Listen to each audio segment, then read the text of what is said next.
Hey guys, it's Marielle with Marielle's Realistic Real Estate Advice. Thanks for tuning in this week. I wanted to go over two types of sales that are being brought up quite a bit. The market is really moving and grooving right now. It's hot. Right now with buyers that are pre-approved, they're getting really aggressive and they're making moves on the market on homes that are available, and more homes are being put on the market every single day.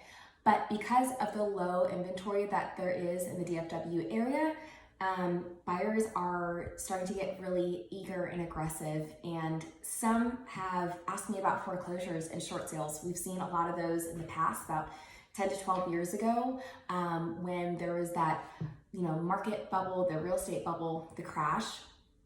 And economists right now are not predicting that to happen, but with such high unemployment rate and just with quarantine and COVID-19, I think people are just really interested in knowing what type of options are there.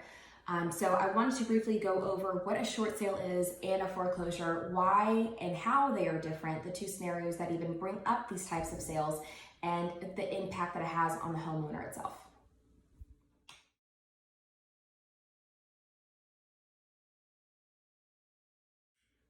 Let's first talk about the similarity between foreclosures and short sales.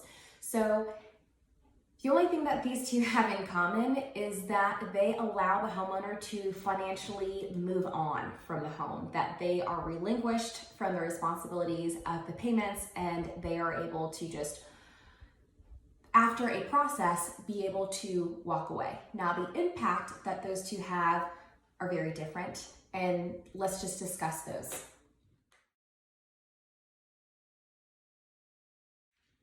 So let's talk about a foreclosure. A foreclosure happens when a homeowner is no longer able to make their mortgage payments. There is just no way, they're in a tight bind, something happens, life happens. Until you fully pay off your loan, your bank owns the property. So if you're ever in a scenario where you think that you're gonna be behind on payments, or you just don't know how you're gonna reach your mortgage payment for the next couple months or even next month, you should go ahead and call your bank. Let them know ahead of time. Give them a heads up. What's going on? You never know what kind of options are out there for you. A bank is not, they don't want to do a foreclosure because they're going to be losing out on money. So they might be willing to work with you and figure out some options that you both can work with and get back on track. But if you start getting delinquent on your payments, at that point, the bank is going to start the repossession process of your home.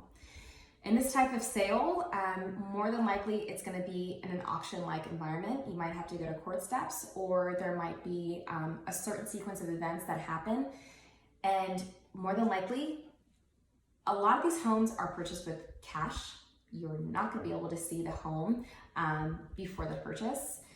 If the home is on the MLS, you might see 1 to 2 pictures max, and more than likely it's going to be just the outside of the house. These homes, you don't know what you're walking into. So for a large purchase price with cash, it's a high risk purchase. I would not recommend this to anyone that is trying to find a good deal for them and their family to move in and renovate, because you just don't know what you're walking into. So it's a high risk investment for someone that is wanting to purchase a foreclosure.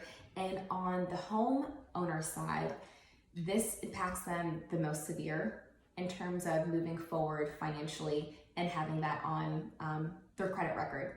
So if later on down the road you want to repurchase a home, this will show, and there will be lots of questions asked of why your previous home was foreclosed upon. So a short sale. Now these are very, very different, because this is when a homeowner wants to sell their home, but the home loan is so much higher than what the home is actually worth. So the home has depreciated versus what they've actually taken out in a loan for the house. So in this type of scenario, it's more of a typical resale of a home in terms of it takes about 3 to 4 months for everything to go through. But instead of the buyer working with the seller, all the repairs, the closing costs, all the negotiations are between the buyer and the bank. So at that point, the bank is going to want to recoup as much as possible. They might have a realtor come in and do a CMA or have an appraisal done to understand the fair market value of what they can place the home on the market for to sell quickly, so they can recoup as much money as possible from the loan that they gave to the homeowner. So that's all I want to talk with you guys today. The two types of sales out there, I'm hoping that we don't really see a lot of these in the market come the next couple months.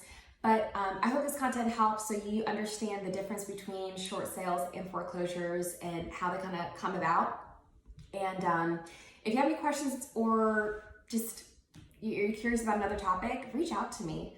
Let me help you. Let me answer some questions that you may have, or if you're curious of how to navigate this crazy market that we're getting into, just call. No obligations. Just give me a ring. My information's on my profile. If there's another topic that you'd like me to discuss, let me know. I'd love to add it to my list. As you know, I'm trying to do one video a week for the whole year of 2020.